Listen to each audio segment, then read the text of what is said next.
Right path trajectory mountain वे वो से जाता हुआ एल अजहर की तरफ, यानी नॉर्दर्न साइड जो भी टीम्स उतरेंगी उनके लिए तो ठीक है, कोई टेंशन वाली बात नहीं है, बट जो सदर्न साइड टीम्स हैं इनके वारे नारे हो सकते हैं।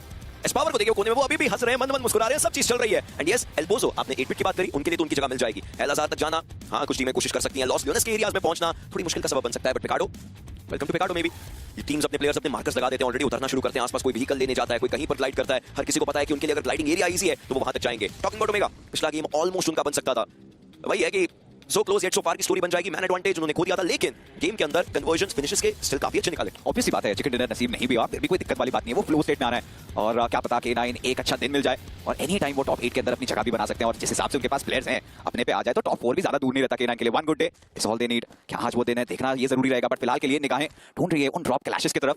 मैट किंग्स उनके ठीक बगल में हीरो एक्सट्रीम गॉडलाइक उतरते हुए नजर आ रही है, ठीक एल अजहर के निचले रीजन्स के अंदर विक्टोरियस समर्स ये उतरेंगे एल अजहर की तरफ और हाथ करिए। यूजुअली इजी नहीं होता है ऐसे में पुश करना, बट मानिया के सामने चढ़ते हुए मॉटी आराम से वो नॉक निकाला, दूसरे नॉक की तलाश में थे, पेन इज लाइव फटाफट इन्होंने मानिया को फिनिश ऑफ भी कर दिया। अब 40 आराम से इत्मीनान से रीसेट कर सकते हैं वापस से रीएंगेज करने के लिए। थोड़े बहुत शॉट्स अभी वापस से पेन इज लाइव ने दिए थे आसपास, लेकिन ये थ्रोएबल जो मोटी कर रहे हैं इनका अभी तक कुछ निकला नहीं है परिणाम, ये ग्रेनेड काफी नीचे ही रह गया, थोड़ा समय देंगे उसको।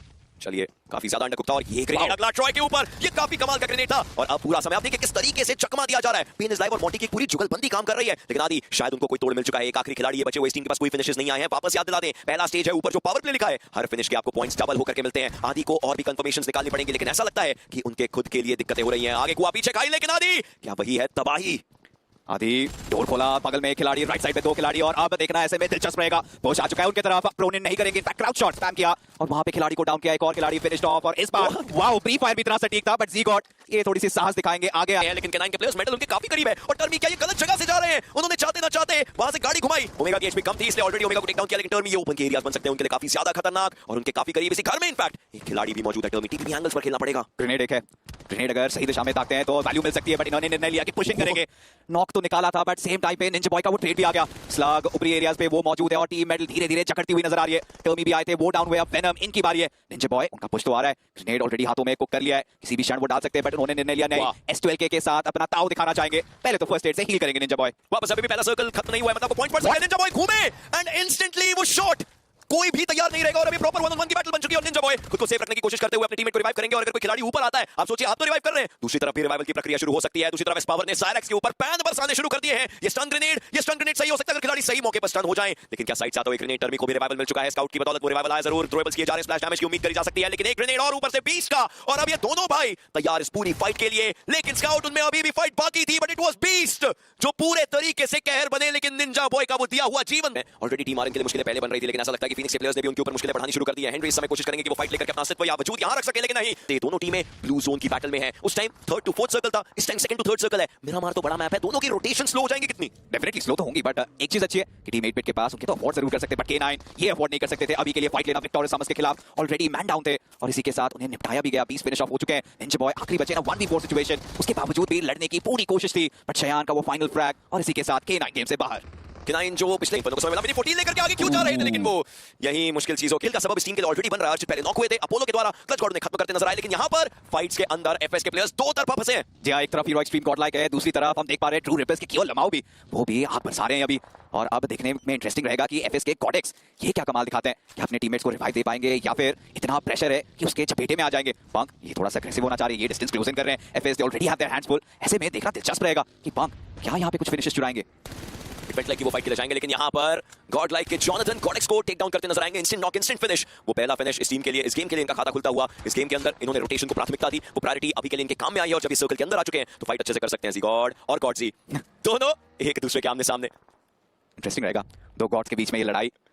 जी गॉड बनाम गॉडजी दूर दराज मॉर्टी पकड़े गए, ट्रेस करने की कोशिश थी, बट रेकनिंग और जेनेसिस, ज़ैप और ग्रेविटी ठीक सामने है, 3 बनाम 2 की ये परिस्थिति। ये फाइट तो पर्सनल है ग्रेविटी के लिए, अपने फॉर्मर ऑफ के अगेंस्ट जा रहे हैं, उनके साथ है ज़ैप, ग्रेनेड इन्होंने कुक किया है, थका भी जाएगा, ठिकाने पे अफसोस पहुंच नहीं पाया। लेकिन ज़ैप पहले राइट साइड के टीपीपी एंगल को देख रहे थे, अब ग्रेविटी वहां पर है और ज़ैप ने अब अपने लिए जगह बदली है। दूसरी तरफ एडमिनो चलिए, उन्हें तो टेक डाउन किया गया, लेकिन ज़ैप ये सी बॉम्ब इसके लिए भी पूरा समय निकाला। और देखिए ये पीक करके जब आप आई का बटन इस्तेमाल करते हैं और टीपीपी एंगल लेने की कोशिश करते हैं, आपका एरिया थोड़ा लंबा हो जाता है टीपीपी एंगल लेने का, और उसी की कोशिश थी। मेरी मैप देखिए, टीम 8 बिट ये भी आए हैं दस्तक देने इस फाइट के अंदर, ऑलरेडी इंतजार कर रहे हैं एक बार ये फाइट का समापन हो, उसके बाद अब वो भी अपना हाथ आजमाना चाहेंगे। जेनेसिस के खिलाड़ी, ग्रेविटी, ज़ैप एक साथ एकत्रित होकर, चलिए रेकनिंग ने बैक ऑफ तो कर लिया है, दूसरे कंपाउंड पे जा चुके हैं, और अच्छी बात ये है कि तीनों जो टीम्स हैं वो जोन के अंदर है, थोड़े नॉर्दर्न एरिया पर जरूर है, ऊपर आप मिनी मैप पर नजर डालेंगे तो वो काम तो तमाम है, और जिस हिसाब से विक्टोरियस समर्स उनके ऊपर चार्जिंग कर रही है और मैट टीम्स की दिक्कतें और ज्यादा बढ़ रही है क्योंकि निंजो भी डाउन हो गए। डाउन एंड आउट, और अपोलो का भी खात्मा होता हुआ, क्योंकि गॉर्डन ओपन के एरिया में उन्होंने क्लच गॉड को देख लिया था, वो रिवाइवल के लिए जाना चाहते थे और उसके चक्कर से नेवर। लेकिन ऐसे अगर जाते हुए नजर आए तो हर किसी को आपकी गाड़ी अतरंगी तरीके से दिख जरूर जाएगी, और इससे सबसे बड़ा नुकसान ये कि आपके प्लेयर्स को डाउन किया जाएगा। चलते चलते आपको समझ आ गया था कि शॉट्स आपके ऊपर आ रहे थे, तो ऐसे मौके पर जाना सेंस बनाता नहीं था बिल्कुल भी। ये बात बिल्कुल भी हजम नहीं हो रही ओशन, क्योंकि देखिए फिनिक्स स्पोर्ट्स जब एजेस की तरफ थी, रेकनिंग और जेनेसिस तो लड़ रहे थे, डेफिनेटली साउंड तो आया होगा उनके पास, और जब हमने देखा एंट्री कर रहे थे जीप के साथ, आसपास कोई गाड़ियां नजर नहीं आ रही थी, तो शायद छोटे मोटे मिसकॉम्स के चलते डाउन खिलाड़ी हुए थे, बट अब रिवाइव तो मिल गया है। बट फिनिक्स अब देखना ये इंटरेस्टिंग रहेगा कि क्या उन्हें पता है इनके अलावा यहाँ पे 3 और टीम्स मौजूद हैं। आज धीरे धीरे आगे की तरफ को जा रहे हैं, but does he actually know? उन्हें पहले ये लगा था कि लगा शायद एग्जैक्टली एक्वानॉक्स के बारे में उन्हें पता है जो सड़क के दूसरी तरफ है, बट ऐश क्या उनको किसी एक का भी फुटस्टेप नहीं आया अभी तक? अब जाकर के तो खैर पूरी कहानी सामने हो ही जाएगी जिस तरीके से प्लेयर्स को टेक डाउन किया गया है, और अब जाकर के ऐश को इस चीज का अंदेशा होता हुआ कि भाई यहाँ पर अब मुझे हर कदम फूक फूक कर रखना पड़ेगा। वो ऊपर चढ़ के बैठना चाहते हैं जंप मार करके, लेकिन वो चीज हो नहीं पा रही है, और ये स्मोक शायद थोड़ा सा एंगल रखता है फिर से बाहर की तरफ को जाते हुए। नहीं नहीं नहीं, ये गलत न्योता बन सकता है, पर चलिए ऊपर आकर के बैठ गए जिस चीज की मैं बात कर रहा था। इंटरेस्टिंग, यहाँ पे बिल्कुल वो डोर के एजेस पे वो खड़े हैं। जेनेसिस क्या वो भाग पाएंगे? अब देखिए एक तरफ जेनेसिस है, दूसरी तरफ रेकनिंग, ठीक सामने 8 बिट, आगे कुआ, पीछे खाई, इंटरेस्टिंग रहेगा। बट विक्टोरियस समर्स ये एक अलग लय में चल रहे हैं, फिनिशेस काफी सारी इन्होंने यहाँ पे इकट्ठा करी है। वैसे एक और स्क्वाड वाइप भी किया, ओएस निकालेंगे वो फाइनल फिनिश कालान के ऊपर, और लॉस एडवांस भी गेम से बाहर। शायद चलिए वो रिवाइवल समर्स के पास वो हायर ग्राउंड है, बट अभी के लिए जेनेसिस के ऊपर फाइनली वो अवार आएगा। जैप और ग्रेविटी, इन दोनों की ये जोड़ी रंग लाती हुई, हालांकि जैप अभी तक जीवित है, ग्रेविटी को नॉक किया गया है। रेकनिंग के बाकी खिलाड़ी भी आगे चार्जिंग करना चाहते हैं, ऐसे में ऐश भी बहती गंगा में हाथ जरूर धो सकते हैं। वो आखिरी बचा हुआ प्लेयर, लेकिन उनके बारे में हर किसी को पता है, लेकिन वो कहां एग्जैक्टली शायद उसका अंदेशा ना हो। जैप वो यू टर्न मारा और एक खिलाड़ी, दो खिलाड़ी, JAP just going and clutching up in the JAP fashion. कितने तेजी से, तेज तरार तरीके से फिनिक्स का मीनवाइल खत्म हो चुका है। जैप के पास अब रीलोड करने के लिए कोई मौका नहीं है, एक्वा डाउन है, सॉन्ग के साथ उनको बैटल लेनी पड़ सकती है। अभी भी वो थोड़ा रुक रहे हैं, ये रोकना कहीं एक और खिलाड़ी को वापस रिवाइव ना करवा दे, और यहीं पे हुई गलती, अन्यथा ये गेम जैप का बन सकता था। Just clutch, will have to see. ये सब कुछ ऑप्शनल है, डिपेंड करता है। पहले के कुछ शॉट्स वेव जरूर हुए थे, बट चौथा शॉट जरूर कनेक्शन दिलाता हुआ, और इसी के साथ एक्वानॉक्स उनको खत्म किया गया। सोमराज ये सर्कल के अंदर जाना चाह रहे हैं, विक्टोरियस समर्स हाई ग्राउंड का एडवांटेज है उनके अंदर, इन्हें भी जाना है, बट इन्हें पता है टियोनिसिस थोड़ी ही देर में वो बाहर निकलेंगे, और मुकड़ा दिखाया वहीं पे खत्म किया। रेकनिंग भी गेम से बाहर हुई। माफिया तो ऑलरेडी पहले इस टीम से टेक डाउन हो चुके थे, अब ये बाकी बचे हुए प्लेयर्स जिस तरीके से इनफैक्ट खेलेंगे, will have to see and understand कि क्या कर सकते हैं इस पूरे मौके पर। चलिए थोड़ा सा समय अभी के लिए स्लो एंड स्टेडी, थोड़ी थी सर्कल के अंदर जाने की, और पंग थोड़ा सा एक्सटेंड करना चाह रहे थे कि अपने लिए एक बेटर पोजीशन दिलवाना चाहते थे, और ऐसे में फंस गए। 40R के खिलाड़ियों ने इसके ऊपर डबल डाउन किया, बट गॉडजी और जॉनथन के पास अभी भी एडवांटेज है। वो हाई ग्राउंड का ग्रेनेड यहाँ पे कुक किया और सही ठिकाने पे उसे लॉक भी किया, वैल्यू मिला। 40R की स्क्वाड कंप्लीटली एलिमिनेट भी हुई। जॉनथन से भी फिनिशेस आते हुए, गॉडजी उनके पास एक फिनिश, लेकिन उनके ऊपर नजरें रखी हुई हैं, और उन्हें पता है कि उनके ऊपर किसी ने नजरें रखी हुई हैं। चलिए दिस इज अ टीम जो स्लो एंड स्टेडी अभी तक यहां पहुंची है। यस फिनिशेस पहले उतने आ नहीं पाए, लेकिन अब मौका रहेगा कि इन सारे फिनिशेस को अपने नाम करके अपने चिकन डिनर के पॉइंट्स को थोड़ा एक्सटेंड किया जाए, और उसी चीज की पूरी कोशिश रहेगी। लेकिन जो सामने विक्टोरियस ह्यूमस के प्लेयर्स हैं, लुक एट वेस, एक ग्रोजा लेकर के लेवल 3 एलिमेंट वेस्ट, और उस पे लगाया 6 times, just like the old times may be, but it's always difficult to control a grower with 6 times. और उन्हें बगल में एयर ड्रॉप मिला है, अब देखिए पूरा अपग्रेड कर लिया है, लेवल 3 हेलमेट वेस्ट भी है, ग्रोजा भी है, और हमने देखा है प्लेयर्स उन्होंने इन द पास भी ऐसे कनेक्शंस बनाए हैं। ये तो बाएं हाथ का खेल बना लेते हैं, बट देखने में ये दिलचस्प रहेगा ओवेस क्या यहाँ पे सोमराज का वो फिनिश निकाल पाएंगे। बट इतने में ही ट्रू रिपर्स ने धावा बोल दिया, हाइड्रो आए थे, पोजीशन हथियाने उन्हें ही गेम से बाहर कर दिया। थंडर वीएस के थोड़े एरियाज इनफैक्ट अभी भी देखने की कोशिश करते हुए, लेकिन अब विक्टोरियस ह्यूमस शायद थोड़े से कंफर्टेबल स्पॉट पर नजर आ सकती है, क्योंकि सर्कल के अभी तो सेंटर में है। हालांकि ये सर्कल उन्हें धकेल सकता है, अभी भी 2 सर्कल्स बनने बाकी हैं, जिसमें से एक अभी हमारे सामने बनेगा अगले 5 सेकंड में।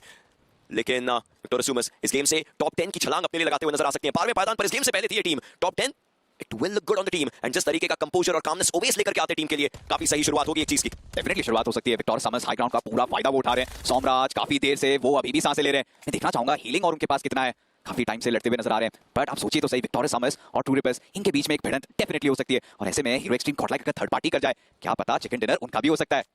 क्या पता वो मौके पे चौका लगाने की कोशिश वो काफी चीजें अलग कर सकती है। 10 फिनिशेस है विक्टोरियस ह्यूमस के पास, और इस गेम के अंदर हमने देखा है कि किस्मत बदलते देर नहीं लगती। आपके पास सबसे बड़ा एडवांटेज हो सकता है, लेकिन टीम्स अगर आपके अगेंस्ट चली जाएं तो उस एडवांटेज को कभी भी बदल सकते हैं, और उस राइट मौके का इंतजार इस समय बाकी सारे प्लेयर्स कर रहे होंगे। सोम उनके लिए पहले सर्कल के एज के अंदर पहुंचना एक बड़ी चुनौती है, और ये पूरा जोन कंपैरेटिवली हायर ग्राउंड पर है, जिसके कारण वो ऊपर चढ़ने में मुश्किलें जरूर उन्हें आ रही होंगी। Might have to find another way around, लेकिन किस तरीके से वो ढूंढ पाएंगे। देखिए वहां से ऊपर चढ़ना सोम के लिए मुश्किल का सबब बनने वाला है। एक्चुअली देखना चाहता हूँ कोई टॉप प्लेबल टेरेन है कि नहीं उसके ऊपर, क्या लेफ्ट हैंड साइड से थोड़ा सा जोन का डैमेज लेके वो पीछे से वार कर सकते हैं, क्योंकि सोमराज इस तरफ से तो नहीं आ सकते, क्योंकि ओवेस ऑलरेडी हाँ वो पोजीशन है, वो बस इंतजार कर रहे हैं सोमराज कब अपने आप को रिवील करे। सिर्फ सोमराज के पास ज्यादा अवसर दिख नहीं रहे, विकल्प नहीं है उनके पास, बस इंतजार करना पड़ेगा। जोन को अगर हक करके रह सकते हैं, बट आप देखिए जोन भी खत्म हो चुका है, 9वां सर्कल है, और थोड़ी देर में टीम्स लड़ते हुए नजर आएंगे। हीरो एक्सट्रीम गॉडलाइक ठीक एजेस की तरफ, सामने एक 3v3 का बैटल है, विक्टोरियस समर्स ट्रू रिपर्स एक दूसरे के आमने सामने। देखिए किस तरीके से स्मोक्स डाला है, ये नहीं लग रहा है मेरा मारी, ये लग रहा है हम दिल्ली में आ गए।